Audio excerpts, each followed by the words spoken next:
New York State Assembly Speaker Sheldon Silver is apparently and allegedly under investigation by the feds. U.S. Attorney Preet Bharara and the FBI reportedly trying to determine what kind of work Silver did for a small Manhattan law firm. Authorities say the payments that he received over the course of several years were not listed on required financial disclosures. The investigation into the payments made to Silver stemmed from the work conducted by the Moreland Commission, the anti-corruption commission that was formed and later disbanded by Governor Cuomo last year. And, you know, not passing judgment on Assembly Speaker Silver at this point. These are only reports of an investigation. Nothing's been concluded. No idea if he's guilty or innocent. But, you know, you've got allegations that he mishandled a sex assault allegation against an aide. You've got the Vito Lopez problem, the Lower East Side developments that he's apparently stalled, and there are vacant lots on the Lower East Side. Now this.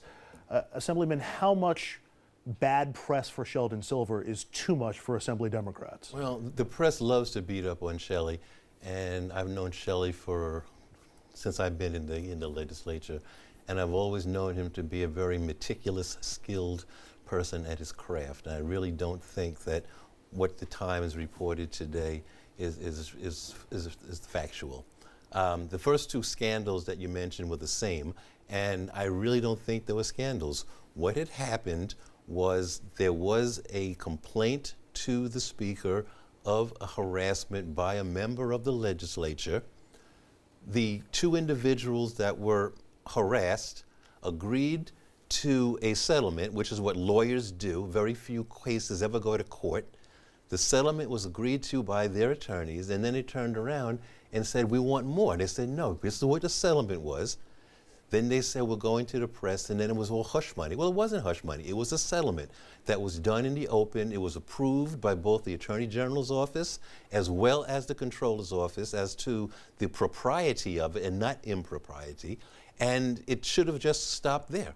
But at some point, even if there's no fire under just smoke, no fire, at some point the smoke will choke you either way. I mean, how many times can Democrats in the Assembly pick up the paper and see more reports about Sheldon Silver? If it's smoke from an electronic cigarette, it's not going to choke you. And that is still smoke. It's going to happen because he is the leader of the Democrats in the Assembly. He's chosen to run for that position on numerous times. He has won that position, and he will he will be Speaker next year. And as such, he's the whipping boy of the press, and he takes it. And that's just how it is. Assemblyman Castelli, is Sheldon Silver just a whipping boy? Well, I would hardly call Shelley Silver a whipping boy. I think he's the most powerful individual in Albany, and that includes the governor, by the way. Shelley's been there since 1977 and the Speaker for 20 years. And I would argue that our founding fathers didn't want anyone to go up there and die of old age. But that's my own belief on term limits. Having said that, he has survived a multitude of accusations, a multitude of potential scandals, which occurred relative to other people in his party, to be fair. Okay, and unless there is something here, if there is smoke here and there is fire, I assume that the U.S. Attorney will do what is necessary. However, you know, I get a little jaundiced after a while because so many of these things are predicated by politics. Now, I know the Speaker, I respect the Speaker. I would hardly say that he and I were friends. I think you would agree. But I do have a healthy respect for a guy who's got that much power, and I worked in the House with. I've not seen, and this is my own view, I've not seen any evidence of his improprieties. He is very political, more so than perhaps I would like him to be. But at the end of the day, you know, we don't know if there's smoke here and there's real fire. You know, we ask this question a lot because the outside incomes that lawmakers in Albany are able to have raises all sorts of questions about what they're doing to earn that outside income. That certainly seems to be the case with Sheldon Silver, at least in the accusation that's coming forward today. The Politico is reporting, and it might be Capital as part of Politico, reporting that Leonard Litwin, the developer, is one of the major clients of the law firm that apparently has been paying Shelley Silver this money. This is a guy who's used the LLC loophole 27 times to contribute $4.3 million to political committees, including $1 million to Andrew Cuomo, $250,000 to Eric Schneiderman, and so on and so forth. But between Moreland being sacked before it was done, which apparently the U.S. Attorney picked up on, and the sense of shadowy money that's coming into Albany, Jonathan, Albany's reputation, and these gentlemen would know from firsthand experience, but this isn't doing anything to help.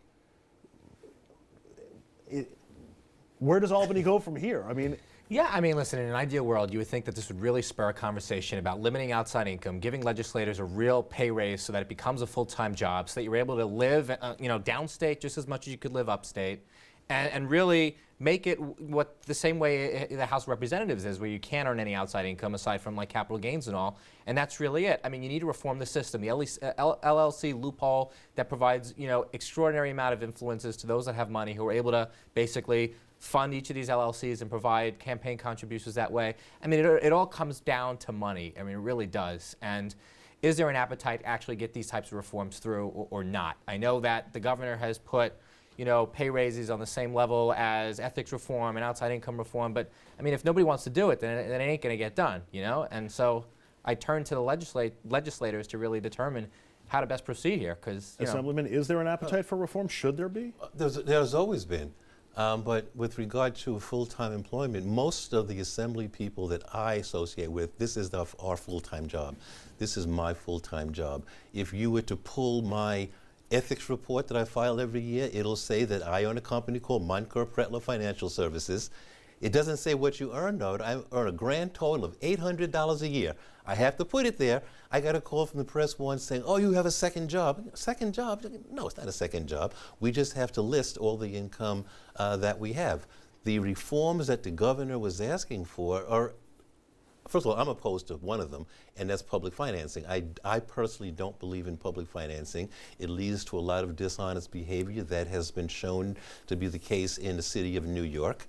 And it hasn't changed the people that were elected. Incumbents are still elected at the same rate as they were prior to it. The only reason that you have turnover in the New York City Council is because they have term limits.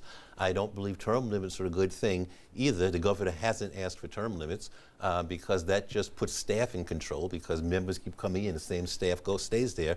So now you have staff people that are running the government. So I don't think that that's proper. But being the Speaker of the Assembly and being maybe, as some people say, the most powerful person in the state of New York, and also doing these other jobs, there are inherent conflicts that just develop by having that, By being an attorney, but also being involved in tort reform and all these other types of issues, it just shouldn't be allowed. It just doesn't make sense how you could govern sort of straight down the middle when you have these other conflicts that are just natural and normal.